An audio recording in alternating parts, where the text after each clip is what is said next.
Hello and welcome. Thank you for joining us today. My name's Mike Whitmer. Before we get started, there's a few housekeeping items I'd like to review with you. Today's webinar was pre-recorded to accommodate schedules. As a result, we won't be able to take your questions live. But if you do have questions for our guest, please contact NCMIC through the contact feature on ncmic.com or simply give us a call at 800-247-8043. We'd be happy to connect you to resources to help. The webinar recording will be emailed to all registered attendees following the program. We will also post the recording in the resources section of ncmic.com following the broadcast. I also want to tell you about our next webinar that's scheduled for April 18th at 2 p.m. Central Time. I hope that you'll be able to join us for that. Remember that the webinar will be recorded and posted on our resources page if you can't join us for the broadcast. Now for today's program. I'm really excited to welcome Dr. Nicole Ingrando to our program today. She's a great resource and we always enjoy our conversations. Dr. Nicole Ingrando graduated from Palmer College of Chiropractic in Florida in 2009 and having received the award for clinical excellence for her graduating class. Dr. Ingrando is a preceptor faculty member for Palmer College of Chiropractic in Port Orange, Florida, and was appointed an instructor of chiropractic medicine for the University of Central Florida College of Medicine. She was also recruited by the orthopedic surgical field to represent the chiropractic profession as a consultant to the United States Tennis Association. She's also a very good friend of mine. I met Dr. Ingrando shortly after her graduation at an FCA event in Orlando. And since then, we've become good friends, and I've watched her build an extremely successful practice, which I'm very excited to talk with her today about, because one way she's done that, one part of her secret sauce is networking with the medical community. So Dr. Ingrando, Nicole, thank you for being here. It's wonderful to see you, and I'm really looking forward to our conversation. Oh, same goes, Mike. Thank you so much for the great introduction. It's just awesome to have this conversation. You know, it's my favorite topic. Yeah, I understand. So let's go ahead and get started. As I said in your intro, you've built a very successful practice that I remember visiting your first practice many years ago, and you were opening up on a shoestring. And now I see today you've got many doctors and a full staff and a very busy practice. And a lot of that you have built due to your networking with other healthcare providers. So how did you get into that? What was the opportunity, and how did you recognize that as an opportunity? Well, I think it's something I just by nature analyze wherever I go. And it might have been a problem solving mentality, a little bit of a passion for putting puzzles together, solving problems, identifying problems, seeing where I could become a solution. And going to chiropractic school, it was a second career for me. I started out my career in the sales world, working, leasing apartments, working for Marriott International. I was recruited by them at an early age to do corporate sales. Sales, though, was never something, it's one of those terms that I even was opposed to. It sounded like a four-letter word. You don't want to be a salesperson. But falling into industries that really, I think, had a hospitality umbrella over them gave me an opportunity to see that there was a great foundation in structuring your habits around what your customers need most, what the community needs most. Where can I be of service? I also grew up with a grandfather who was a salesperson. I mean, he was one of the most masterful magicians of sales. And he would always there was always these really cool stories about Jerry Brett, and he would be at a party and he would hear somebody say they needed tires, but he sold office furniture, but he didn't care. He said, somebody needs something and I might have a connection and I might be able to get to somebody who can get that person the best tires, but what do they need? I'll find out. Build a relationship, identify opportunities.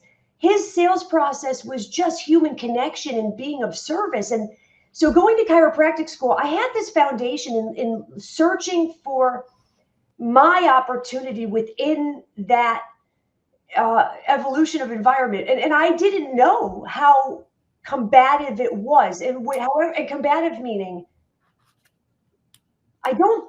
chiropractic is not it's not integrated into the medical field at the curriculum level as much. Well, it's more so now than it was when I was in school 10 years ago or so, 15 years ago. Seems crazy, Mike, that we've known each other that long. I know, right? You coming to my office was like 15 years ago. I just read the wonderful book you sent me, hundreds, listen, years and years ago, other chiropractors had it harder to become accepted in the community as somebody that's essential. Yeah. So I didn't know it was so bad, but when I got to chiropractic school, I heard the debates, research, anti-research. You can't talk to MDs. We're the alternative. All these signposts that gave us this identification of separation. And I was looking for opportunities to unite and find resources and ways to help each other, as unconventional as that might be, but the uncertainty was exciting. So to just basically go in saying, okay, who needs us? Patients. Where are they getting relief now? Almost analyzing, what's the market look like? Is there a problem to solve? Is there a market? When you get close to graduating, you start to do your business plan, you start to look at your market, your competition. But I really had a different background on what that meant to apply it.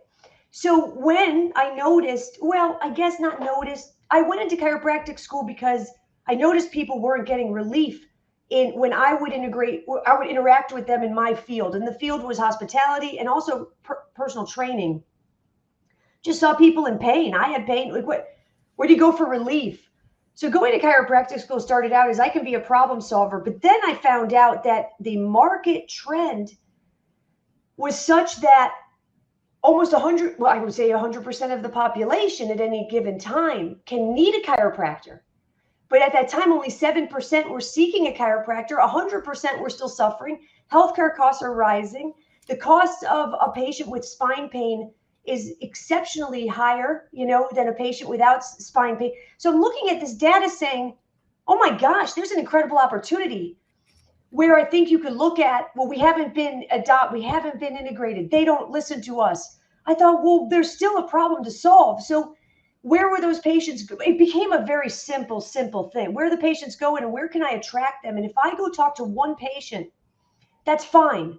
But if I talk to one MD who sees 40 patients a day, the majority of patients seeking care from the primary care physicians, this is all research that I'm looking at to analyze the market for the chiropractic field, which now I'm in, spending a lot of money to get my degree, hoping to earn it back ethically. I'm looking at this opportunity where, okay, MDs are flooded. They are overgeneralized, even more so now than it was when I graduated, with patients that have pain, and they obviously don't know what to do with it because they're still suffering. There's no proof of concept that whatever is happening has worked. So what's the pathway? What's the problem? Not necessarily a problem, but what's the situation we're in? And can I react to that now versus later? And I could react to it immediately by going where the patients go and influencing that. So that gave me a target, to say, okay, how do I talk? That's going to be the biggest bang for our buck is if one doctor sees 40%, let's say conservatively, I think it's really conservative. I think maybe 60% is what they see in spine pain, extremity pain, headaches a day. It's a lot of referrals from one MD. And then, so what do you have to do that just became kind of a no-brainer. It's not comfortable. Not comfortable. So, I want to go back to something you said, and that is that, there's a problem to solve. And, the way that I look at it, that problem is, just kind of put it in a nutshell. That problem is people with back pain are going to orthopedists, medical doctors, general general practitioner, family practice, whatever, and they don't know what to do with back pain. So you saw that as an opportunity and started to network. What did you find when you made your first call? And, I completely agree with you. This is a sales process like so many other things. I think that we all go through sales processes, whether we recognize that or not. But, when you started this process of networking, putting your name out there, how did you begin? Well, and that's where I think even I wanted to stop, Where do you begin? Just don't bother. I remember actually giving a lecture I haven't thought about in a while. It was in Jacksonville. I was just out of school. We just started the practice, but I was pretty vocal about chasing the medical field, and I did a talk, and it was called Marketing to MDs. And I remember somebody walked by and said, "Oh, just don't. That's what you do. Just don't." And he walked away, and I thought, that's an option. That is an option, is to just avoid that critical conversation. I think most importantly, I had to role play what I was going to say. And the concept of being an alternative, they don't know what to do, but I don't believe that they don't want to know what to do. So if you're a medical doctor and your job, you got a job as an internal medical doctor, you're so excited to help patients. You're really enlightened by the difference you can make in somebody's health. You can't wait to see them, and you get out of school, you start practicing. All doctors are under the same pressure, when they graduate. Some have more overhead. They're all human. We all have the components of fear avoidance and fear belief and all these things that happen, and we all have to apply things we learn to a patient. So if I believe that there's other doctors out there that want a real solution, and I can just ask them how things are going, integrate with I don't want to be, I knew I didn't want to be an alternative, but there was an opportunity for a specialist, because the overgeneralization, I think defining ourselves, defining myself in my community, in what I'm asking to earn, and who do I want to see and why, really knowing that the types of patients I want to see are the types of patients that you might be hitting a roadblock with as an MD. And if I can identify that you want the results, but you're not getting them, let me earn the position as a trusted referral source and someone who will work to get them. And if we don't, we don't. But if we do, we do. It's like saying, I will kick the ball over the goalpost, but just give me the ball. Yeah. And then the pressure's on me. So there's all these levels of pressure and discomfort, but that's the cool part. In my opinion, I guess, athletes might understand this to a fault. Athletes love the pressure. It's a privilege. It's a privilege to get better at something, get out of your comfort zone, and be anxious and excited about learning a new skill and the repetition of mastery in your communication. So I can say that I personally started out by saying, okay, what do I want to say about myself? I want to be a specialist in the field of spine pain. That's what I want to be. I want to develop myself as the authority and someone who can get these results. Who am I going to go talk to? Well, I'm going to just pick somebody. And, I picked people that were comfortable.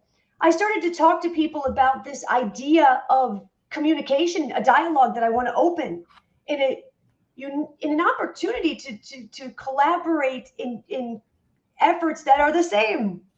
And by the way, what I found out going around, like, MDs need business too. They need results. A lot of sales professionals will do it's like a knee-jerk reaction to the discomfort of asking for business. If I send you business, what will you give me? What will they want in return? But being a doctor and getting great results for your patient, even when you're not the solution, like, you know what? I saw you, I did an exam. I don't think this is in my scope because we did an MRI and you have an ovarian cyst causing your hip pain. It's not musculoskeletal. That's a win.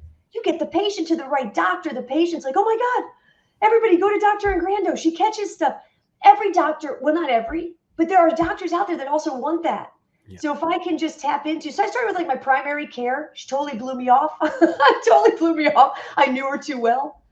My realtor had a friend who's a neurologist. I said, can I go talk to him? And, my 8th quarter, I practiced the conversation, and it wasn't always pretty, but I can tell you what I hope always stood out was this underlying vibration of there's a purpose here. I'm passionate about this.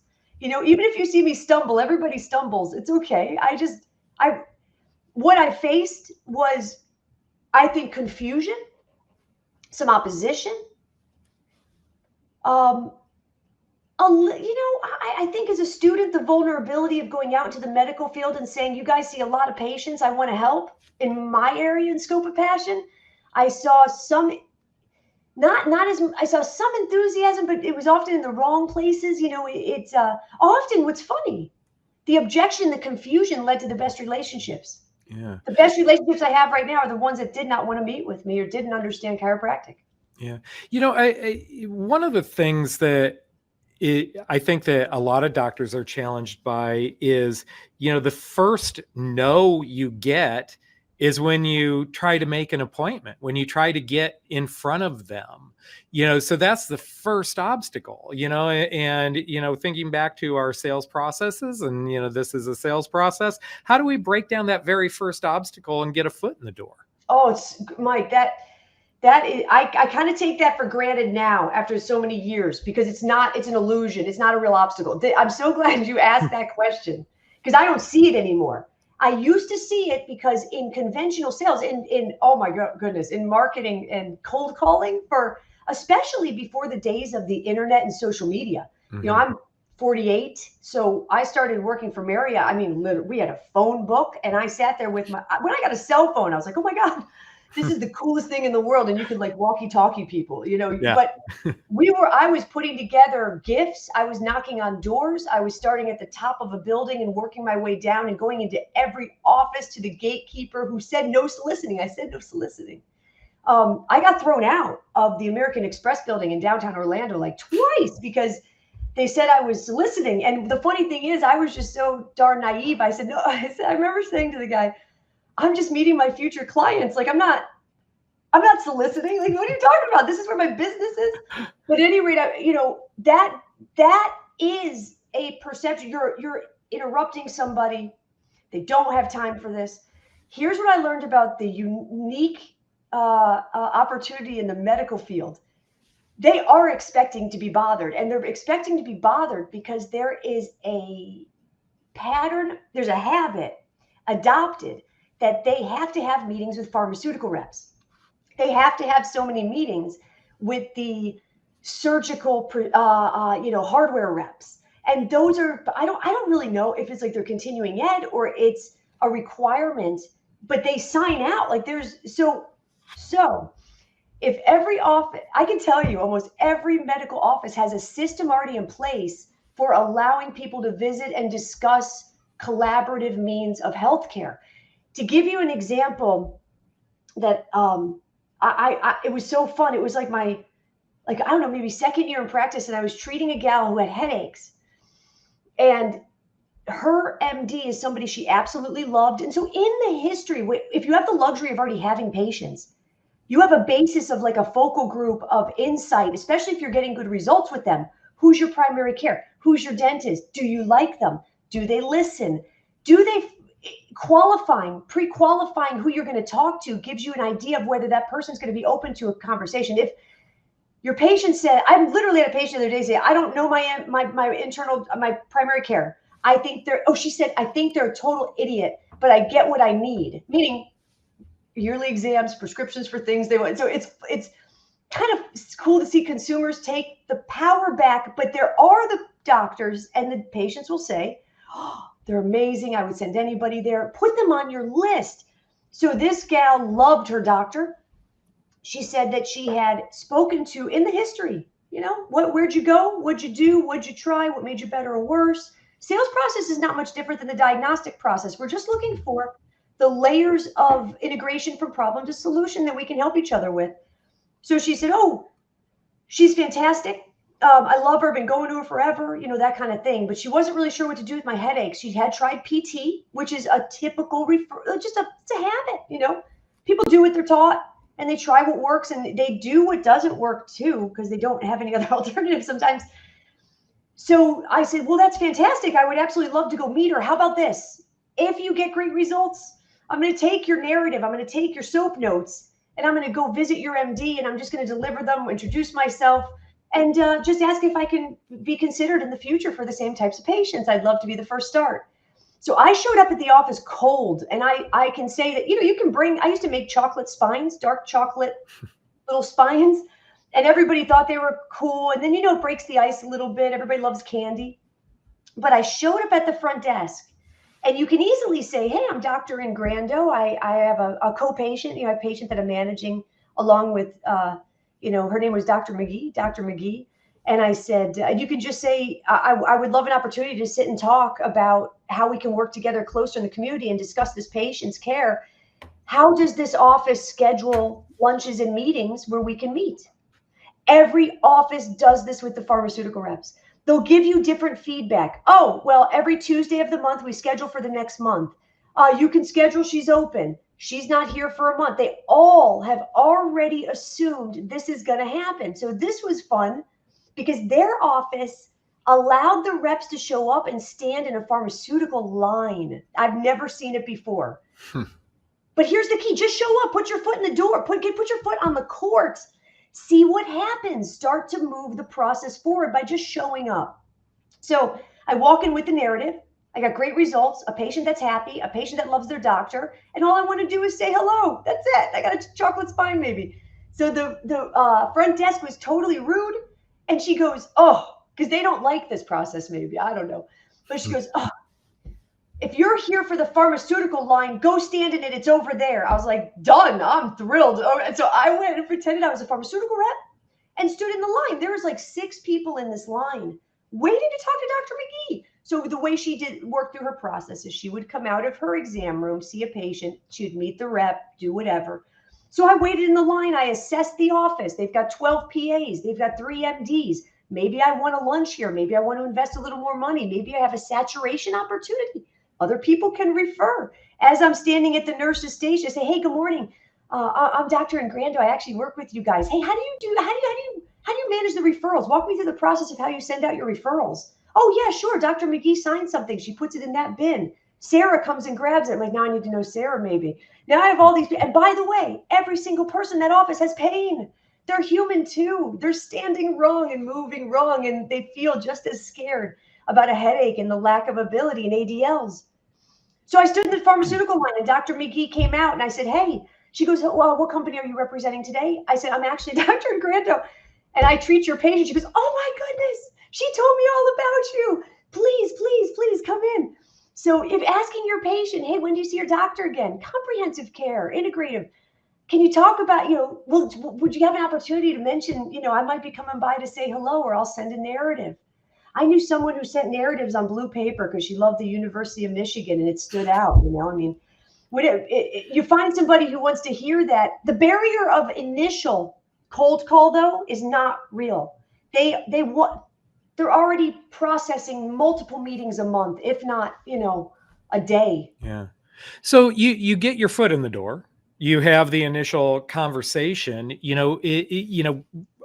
kind of a through line on everything that you talk about in this area is building trust. Trust is a really key word. So you get your foot in the door and you get, you have this common patient. How do you build trust? How do you, break down maybe misperceptions that doctors have about chiropractors? How do you do that? I would think that would be a challenging task as well. Of course. Well, because there are, and that's the funny illusion, and this is the funny paradigm that's backwards, because trust, what is trust? Trust is earned, trust is demonstrated, trust is maintained. I was talking to my staff because it has been 15 years. We are much bigger. It's one thing to get a process right once, but to get it right for 15 years with 6 doctors and 10 different therapists coming and going, and like a college football team sometimes rotating, that is what I'm most proud of. But trust may not be there, and it's not personal. I think there's different reasons. Okay, so the trust is already built in referring to PT because MDs learn it. Let's say I'm talking, I haven't gone to school for the, okay, but this is the norm. You go to school as an MD. I heard a neurosurgeon say one day, to every patient, every single patient he saw. You don't need surgery, but I'm sure you will in the future. I will see you in the future. It's only a matter of time. Like this doom. And we worked in the same office. And I said to him one day, man, I'm addicted to clinical prediction rules. And can you teach me how you know? How do you know that patient's going to need surgery? I mean, this is a well-respected chairman of 8 hospitals. This is not somebody who does not know diagnostics and evidence-based care. And I said, how do you know? And he goes, oh, I don't. I have no idea. I said, well, then why do you say that? I'm just curious. He goes, that's what they taught us to say in school. Not everybody is an amateur psychologist. Not everybody is, people have to. So the distrust, what I mean by if I find a doctor that doesn't trust chiropractic, there's almost a greater opportunity to build trust and build a strong relationship if there's a need. And that's the key. Is there a need? If you're talking to somebody who only wants to do something unethical and you don't, there's no need. It's not going to make good business sense. If you're talking to somebody who's retiring and not seeing any more patients or doesn't practice or sees only Medicaid and you don't take Medicaid, well, do you know anybody who would you tell people about me? But that's not a great qualifier. When you find somebody who has a need, but they don't have trust or an objection. So trust can mean I have no idea. I'm comfortable with the option. The trust has been built in habit, but is it working? That's the key. So I didn't get too puckered up about the distrust. I expect that. I don't expect, why would you trust me? In a cultural authority, if and this is, I think it's changing. I don't think chiropractic is an alternative. I don't. I think there is a place for specialty in the management, diagnostics, and treatment of the biggest organ system of the body that's created the biggest epidemic in human history. And it's still going on, and it's still costing billions, and it's still creating suffering.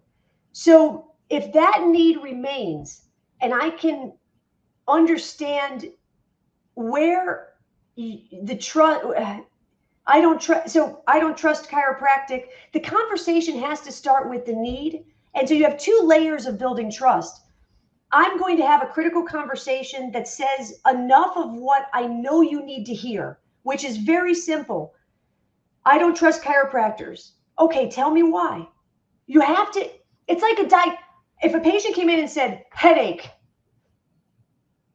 when did it start? How old are you? How tall are you? Where is it? What makes it better or worse? Who have you tried? Have you had any imaging? So you have to be prepared to dive into, but that's the building of the relationship. That's the intimacy. That's the repetition and showing up and adding layers of necessity for what we do. So why? Let's dive into why. I don't trust chiropractors. Okay, tell me why. Well, I've never worked with one. That's so exciting. I'm excited. That's an opportunity. Yeah. Absolutely. And that's the key, Mike. You just nailed it. Every objection is an opportunity disguised in human ego as a problem. Mm-hmm. But is there ever really a problem? Ever? There are life situations and situations that we deal with now or later, and how we deal with them has different levels of intensity, involvement. So if I walk in, and I'm telling you, the greatest friends and referral sources and bonds I've made are people that had the most violent opposition to our field, but they had it for the right reasons when I found out why. If somebody said, I have a headache, you're like, well, that's terrible. You shouldn't. You shouldn't. If someone says, I hate chiropractors, I'm sorry. I would never go to one. You'll kill us. Okay, tell me what happened. Do you mind if I just ask? I would love to hear more about this. I take nothing personal in this. Tell me what happened. Stuff happens, Mike. You know this. And people's perspective is limited. Yep. And I think that, some of the perceptions of chiropractors by, other healthcare professionals is just, a lack of understanding and a lack of, but, their language to a certain extent is, the literature and the research. And are there any key pieces of information that you like to leave behind or that you like to share? I would imagine you going into a medical doctor's office and saying, hey, I'm a chiropractor and chiropractic is great, isn't going to really move the needle. So what do you share with them to break down those objections, to break down those perceptions that they have of chiropractors in the profession? I start to have a conversation about why I'm doing, what the problem is. Why is my practice even here? Why am I doing this? And that I'm doing it because I've identified a problem in the community that's lead to chronic suffering. I feel that our approach is different, and I'd love an opportunity to share it. So again, identifying the doctors that want to hear it, even one of the doctors that was the most violently opposed and said, I will never meet with a chiropractor. I got the lead because a patient did great and the patient loved the guy. I mean, he said, this is the greatest MD, greatest PCP I've ever had. He'll take any amount of time to listen. He will bend over backwards to get things done for me. Every time I have a problem, he's there. I mean, I thought, wow, I can't wait to meet this guy. Sounds like somebody that I would get along great with. That's the stuff that's real. So when I remember making that cold call, and I called and said, I'd like to speak to the doctor about their patient. I'd love to come meet. Patient's doing spectacular. There's some things coming up in the patient's future I would like to get the doctor prepared for, because I just have it in my notes, and he'll be seeing him in a few weeks. I thought that would be fun to discuss. And they were things outside my scope. It actually had to do with hormone replacement. The patient asked about hormone replacement, and I said, I don't do that, but this is an awesome opportunity to go talk to your MD, introduce myself. And the patient was thrilled, because if you think about what patients need, again, I'm not working for me to personally be accepted by somebody who doesn't understand us. I'm here to help this patient have a better visit with the doctor when he goes. And I don't know how much time he will have, but I can shorten some of the conversation by introducing what's going to come up in that meeting, which is a little bit of hormone replacement. So that's like my scope. I'm referring back. And that is an opportunity. So conversations about patients, that's the second tier of, demonstrated proof, is if you say you have a different approach, you have to be able to do it. And if you're already doing it, well, you've got something there to talk about. So his manager had already, it was an easy call. Hey, I'd like to speak with the doctor. My name is Dr. Ingrando. I want to talk to Dr. Monette. I have a patient of his. We're co-managing. And whether he knows it or not, we are co-managing him, And I'm just really excited he speaks so highly of Dr. Monette. I want to come over and say hello. Is there a time and I can maybe set up a lunch? She goes, absolutely. What kind of doctor are you? And it was so I'll often start the conversation with, I'm in the field of non-surgical spine care. That's it. I don't have to tell. If I say chiropractor, I do risk a reaction. Is it real? It's ego. It's an illusion. It's a mental projection based on habit, experience, limited perception, discrimination, whatever happened in your past. But it's fluid. It can change. It's not something that's real. The need of patient results is real. So, and evidence-based care. So, but that was the one. So I'll say, I'm in the field of non-surgical spine care. And then I'll talk about, this is the problem we see in the community. Patients are suffering. Healthcare costs go up. We don't see the outcomes of musculoskeletal pain, extremity pain, spine pain, and headaches get better. Our approach to spine pain is unique. It is very different in the sense that it is patient-centered, goal-oriented. The concept is very simple. We want to properly diagnose the patient, treat the actual issue, help them solve the problem of adaptation outside of the office, learn what to do, what not to do, so we can move them very quickly from passive care to active care to independence to control of their own pain to not needing us at all. That's what patients want. That's what actually can happen. And I would love to be the one you think of next time you see a patient that has spine pain. So and then they might say, oh, well, that sounds rational. What kind of doctor are you again? If I say chiropractor now, I do have a little bit of the perception barrier brought down with some rational dialogue about not me. It's not me. It's the problem The solution has to change. I would like to be a part of that. We are demonstrating we are a part of that. I would like to earn that. Send me one patient. You got to do it.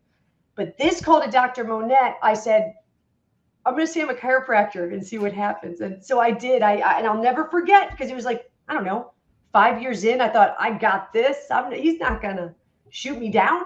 And I said, oh, yeah, I already have the meeting. I'm with the manager. And I said, yeah, I'm a chiropractor. She goes, nope, he won't meet with you. And I said, oh, my goodness. Okay. Will you please ask Dr. Monette to make an exception and give me 5 minutes? I'm not there to discuss his opposition with my profession. I'm there to discuss this patient. And I trusted. If Dr. Monette's a good person, he'll do it. If he doesn't give a crap about his patient, he won't. But why do I want to go see him? I used to think I could go convert everybody, but maybe this is the chance that this dude can stand up and say, okay, I'm going to overcome my ego because a patient is more important. And he did. He said, absolutely, 5 minutes. So I was so nervous. Can you imagine? But then again, I can rest assured that it's not about me. The nerves are, I accept them. They're there. Walk with them. They're not you. You are the one who is aware of the problem. You can be a solution, and this patient is more important than your nerves. So I showed up. I said, Dr. Monette, I'm in here. And he was, so intimidating and tall. And he stood there and he wouldn't. I said, do you want to sit? And he goes, no, we're fine right here. He's not in the mood. And I said, thank you so much for making an exception. This is why I'm here. I just wanted to let you know I saw your patient. He did great. He speaks so highly of you. This is what I treat. But I don't treat hormone replacement. And he is seeing you next week. So this is the facility he's going to. I brought information about the patient. I did bring my business cards. I brought a folder with some exercises we like to give out for independence. I often like to put some research in there that's pertinent to evidence-based care, utilization of, there's so much out there that looks at, I don't include manipulation specific because it's a modality. It's in what I experience is that there's already confusion with chiropractic, but there could be a fear of manipulation or a perception that we overutilize it, or it's the only thing we do. So it isn't the only thing we do. So I don't bring it up as the identifier of who I am in the profession, but so I bring research on the problems in healthcare that relate to what I'm saying we're trying to solve. Showing that this is the focus. This is where our goalpost is. And I'm telling you, it was a 5-minute meeting. I said, he asked me about hormone replacement. I had no idea. It's not my scope. So he's seeing you next week. Here is a folder, some information about my practice, some research on the problem we're solving in the community and healthcare and the epidemic of spine pain. And I also put the facility information for where he's going for the hormone replacement in case you have a better referral. He's picking it himself. I did not provide that. So Dr. Monette stopped right there. It was my initial introduction. And he said, whoa, I kind of love you. And I said, what? So he said, oh, this is my problem. This is why I hate chiropractors. I can't stand working with them. It's not all chiropractors. It's his limited perspective. If you only saw a prison cell your whole life, would you know what an ocean view was? I mean, how do you have a perspective that you've never seen if your world is limited? It's not personal. So he said, every time the chiropractor in that area and looking at who works, it's getting better and better, but there are some people out there in every field that give us the polar opposites of good and bad perception. Needs met, needs abused. Evangelism, earn a following. There's differences. So his only perception was somebody who is very, very risky and tells people to stop taking the medications he prescribes. And they come back to him and he's inundated with pain and suffering and, very, very snake oil stuff. Yeah. And so I said, wow, yeah, I can understand how you'd feel that way. He said, this is different. This is how I want to work with somebody. I said, well, sir, that's what I'm here to do, man. I just want to earn that. I mean, this is what I love. All right, what are you doing now? Like, how do you manage patients now? I mean, he goes, well, I send to some PTs, but listen, I'll work let's start. I would like to work with you. And you know, he had pain. He's an athlete.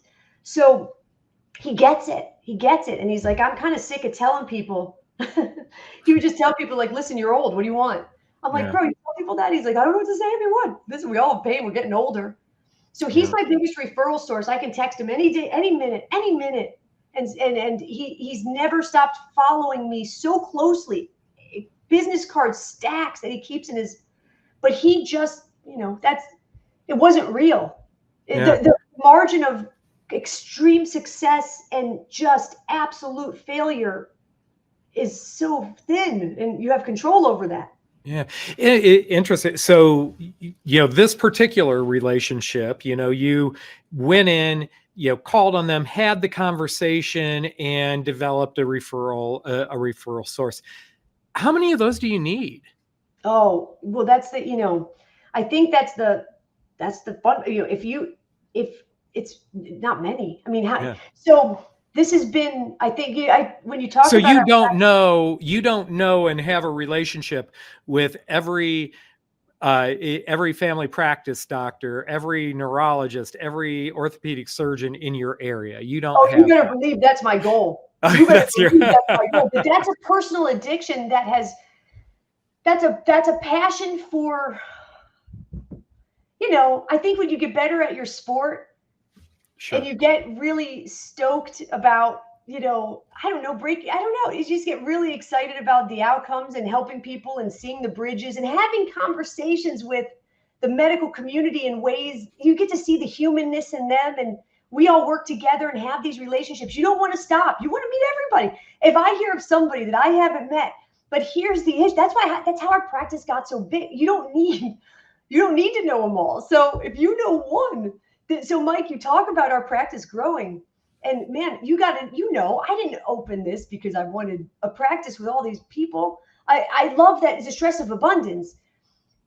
I needed a place to work. I had to, you know, have a place, and that was the greatest opportunity, was to open a little thing. You know, we didn't have much money, and I just wanted to use my sweat equity to get out there and tell people what we could do and do it. But in my effort to, and in Marriott, you can never have too much business. I mean, what the heck? Like, they're not going to say, "Oh, whoa, too many referrals of you know, clients to book apartment." No. So I think my habit is to keep chasing more and find more, and not just because it's so much, well, it is fun, but patients are out there, we're just floundering. Right. And then if you try to if you're a patient, you try to call your doctor's office. If a doctor refers you somewhere, try to get that appointment. See if they even know who you are. Do they get your records? Do they need your records? The stuff I see in the pathway of proper patient care and referral, the stop losses that are not in place because of just human ineptitude. It's like, come on, everybody. So when you start working in avenues where it's like, well, the neurosurgeon has a 4-month waiting list. Not when I text him, he doesn't. See you tomorrow. That stuff's cool. That gives your practice some. So I love it. But that's why we grew. You know, the concept was, when we run out of room, do we say no to a patient or yes to a new employee? You know, so we didn't plan this momentum. We work hard to keep it now that we're here.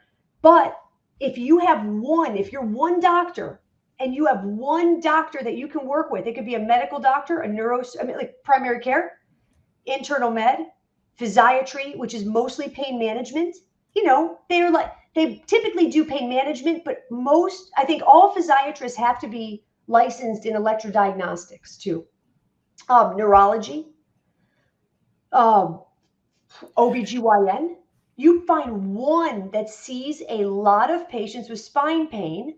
We had an OBGYN say, it was cool because we got to the meeting and there are 4 OBs. All of them took only Medicaid. I was like, oh no, this meeting's a bust. Last 3 minutes, MD Dr. Pepe walks in. He's like literally fired up. He looks like Joe Pesci. He's like, what do you, I don't have a lot of time. What are you guys doing here? And I didn't know he was like the big wig boss, but I said, well, this is what we're doing. We're trying to introduce ourselves. We love to treat pain. He goes, any pain? You can treat any pain? Any pain? I go, we'd love to try, sir. Any pain, you tell me. Okay. He goes, you know how many patients I saw this morning? I saw 34 women. He goes, I delivered 34 babies. You know how many patients had pain? Every single one. And I'm sick of dealing with it. You can help my patients. I'll try with one. Let's see what you can do. Last 3 minutes of an hour-long meeting where we thought it was a bust. He referred us so many patients. We had a satellite office at a neurosurgical, it was a neurosurgical office on a hospital campus. And we had to hire more staff. I mean, it was like, oh my gosh, we just got bigger. We have to have another office. Orlando Orthopedic Center it's the need is so big. You got to be careful you don't grow too fast. If you don't need to be Marriott. You don't have to have my addiction. Go find one. Just go find one. And I'm telling you, it's going to spread to everybody in their office. Everybody knows somebody. Every doctor has pain, and you can treat them. When you start treating I had one MD say, if you can help my elbow, this is no joke. I'm like, what? He goes, if you can help my elbow, I'll send you patients. I was like, well, I hope I can help your elbow. Luckily we did. And it's just, they can say now to their patient, because remember, the objection is multi-leveled. If the MD has an objection that's based on having to talk to patients, now the patients, when they say, I'm going to send you to Dr. Ingrando, she's a chiropractor. The patient goes, what? You would never do that. They have to have a dialogue to overcome the patient's objections. So if you're talking about something that's insignificant, like your own ego, what are they going to talk to the patient about? Well, she's cool. She seems like, no, there's a problem. She got results. I had pain myself. I went to her. I feel better. I've had MDs send their family members in just to scout me out. I didn't even know I was treating the wife of an orthopedic surgeon until literally months later when he called me and I said, what? That was your wife? That is uncool. How could you do that? You got secret shopped. You gotta follow, you have to be able to actually kick the ball. And if you can't and you don't have the tools, that's okay. Look for them. Fill in the holes. There's opportunities too that arise from routine communication. And these aren't all, it's not always, cold calling on the doctor's office, trying to get a foot in the door there. Sometimes you can do this through routine communication, right? What does that look like? Well, that kind of looks like, I can't tell you how many times I'll talk to chiropractors or my own staff, and they'll say, hey, you're not going to believe who we're treating. As you look at who you're treating, when it comes to those, it's the saturation of just doing, it's a repetition. You name one sports, job, technical, vocation, martial art, name anything that you don't become a master at without 100,000, 10,000? What's the thousands of hours of repetition? The conversation that I have when I cold call a doctor is no different than the conversation I have when a patient sits down with me and says, I've been to 5 chiropractors, or I've never been to one. What makes you special? What makes this? Let me explain. Here's what we're going to do in the visit. We've identified in this office there's a problem with the way spine care is applied. It's because it's not unique enough. It needs to be unique about you. So what we're going to do is we're going to go through an exam and figure out where's your pain coming from and why. You'll be a part of that participation so you can help me understand if that's what you feel. You're the only one who feels what you feel. You're the only one who's in your body. As we move forward, we're going to treat what's causing your pain, let the diagnosis lead our treatment, and monitor you closely to see, are you getting results? Meaning, is your pain intensity, duration, frequency going down? Is your function going up? In that way, the goal is your independence, that you can control your pain and you know what to do. So let's start that exam. And they're like, great. That sounds like that, man. Oh, I'm just so glad to be here. I'm going to go call my entire family and tell them they can come. And that's what they do. So when I went to my gym, the new manager says, hey, I heard you were a chiropractor. You used to run this gym a long time ago. I go, yeah. He goes, that's awesome. Where are you guys at? I go, we're right down the road. This gym is what motivated me to open that practice. I saw a lot of people suffering with pain. They just couldn't find relief. And as a trainer, when people have pain, they don't train. They don't train, you don't make money. He's like, yes, it's a huge problem. I go, yeah, we opened up.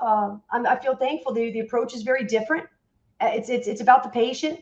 We treat uniquely. monitor response, help patients and become independent, and our job's done when they don't need us. The conversation is not changing. I'm not performing. I'm not doing a sales pitch for one person and something else for another. If there's a page, so there was a primary care office I tried to break into when I was first starting out, and I think they had like kind of a personal relationship, working relationship with the PT they referred to. They loved him. Great. You got 5 MDs here and a ton of people. How can that one PT handle all the business? I mean, in the event that I can be of a resource, I'd love to be considered, put yourself in there. So but I didn't have that conversation with her. I tried to talk about what I did. It was probably number 85 in my 100,000 times of mastery of saying something. And I learned that, it didn't respond. It didn't resonate well because she put her head on the desk. She put it down, on the desk and said, I don't understand what you do. This is so confusing. You just sound like a PT. I said, okay, thank you for the opportunity. I went back. I'm like, dang it, I got to work on this. Number 857 or whatever. I would say it to anybody. But then I treated and had the same conversation we were asked from UCF before UCF wanted to do some, the other college med interprofessional stuff. They asked me to come speak for the master's nursing program. And it was I treated a nurse who taught, she goes, you want to come talk about examining in the ER? And I was like, oh, I can tell you what we do. I don't know if it applies to what you do in the ER, but so we did it. There was a nurse in there who was taking the class. She had plantar fasciitis. She ended up coming in. She worked for the MD's office that didn't understand what I did. She started going around saying, can you guys believe this is the same doctor that came and we didn't understand what she did? She treats plantar fasciitis. So for years, I only got plantar fasciitis cases, to the extent that somebody tried to cancel when they had a back issue. I was like, no. And then slowly but surely, it got to the point where the MD who did not understand what I did sent me her non-compliant husband, who was an MD there as well. She now, if I meet with her, says, don't you ever close your office. My husband where am I going to send him? I'm helping him feel better in practice. What's wrong with your elbow? Or you carry a lap? I can go watch you in practice and see how you work and see how surgeons stand, see how everybody has a dysfunctional movement pattern. So by just the conversation doesn't change. I just have it more often. I remember my grandpa saying your success is directly proportional to how many doors you knock on, and the right person to talk to is the person you missed. Go talk to everybody. And that's just, kind of the fun. So little by little, you start this saturation, adoption, and following, and you start to see what I love the most is when you start out and you see that a patient is referred to you by a doctor and you say, how did that go? How did that come about? We say, I asked Dr. Smith about a chiropractor and they gave me your name. I was like, okay. I really want Dr. Smith to bring it up though. That's success to me. I want it to be so adopted that it's their habit, not something you bring up because you're already comfortable, but that's okay. I'll take it. Yeah. Then you get to the point where the patient says, was at a loss and Dr. Smith said, have you tried a chiropractor? Now it's like, oh, I get chills thinking about it. It's not an alternative. It is the direction of care, just like dermatology, anything else that specializes. Insurance thinks we're specialists sometimes. That's how they consider us. So that, I don't know. I think you as you see where I'm going, it's is it, it really kind of have a snowball effect, too, once you start getting your name out there, once you start building these relationships, then they tell 2 people and they tell 2 people and as the old saying goes, and it does tend to snowball too, once you make these connections and, somebody in a different healing art develops a relationship, trusts you, then they'll talk to their friends and their colleagues. And, so, it does snowball as well. So When, Mike, when you track that too, it becomes really special. That's, yeah. again, 15 years of allowing of the opportunity to repeat and test. Listen, if this doesn't work one day, we're not going to stick with it because we want to stick with it. It doesn't matter what we want. We're not in this for us. I had a patient referred recently who was he's a professional athlete, a young man who was had a very serious accident that resulted in a paralysis. And the rehab center said, my coach in another country is a chiropractor. And I want to go see a chiropractor. So the rehab facility said, we will only send you to one place. And it was our office. He came in and I said, I always ask, and I would stress to doctors, look at the trends, watch, get excited about monitoring the pulse action, keep your finger on the pulse action of where your business comes from, what they want, what they need, what they say, what changes, be able to pivot. But I asked him, so how did I already know from intakes and processes that allow me to see where a patient was referred. I see you referred from this rehab facility. He goes, oh, you're not going to believe it though. I called my coach and he said, absolutely not. I don't even want to know where they referred you. I will find you a facility. And we were the one he chose. So you're talking about another country down the road. We were referred by the same referral. We see patients that now say, I was referred by my coworker, my husband, my next door app, then the lady at our grocery store. And I finally said, for crying out loud, I should probably, it's the saturation effect. Yeah. If you're doing what they need, if you're doing what people want. And that's really, what chiropractic's all about, taking care of the whole person. And that's great. I think we'll go ahead and stop there. We're almost at an hour. Dr. Ingrando, thank you so much for being here. Always with you. I always enjoy our conversation. So thank you. Thank you for being here. Oh yeah. Thank you. Thank you for having it. This is a blast. I get totally fired up every time we talk, Mike. Of course. So go ahead and stop. Before I go, I would like to remind our viewers of our resources section on ncmic.com. This webinar will be posted there as soon as the recording is available. We're continually adding to our content and information out on ncmic.com to help you navigate daily practice and deal with challenges that you face. So we have information out there on a wide variety of topics, and I encourage you to check that out. You can also keep up to date on new resources that we post by following us on Facebook, LinkedIn, and Instagram. And one last reminder, our next webinar is scheduled for Thursday, April 18th at 2 p.m. Central Time. I hope that you'll be able to join us.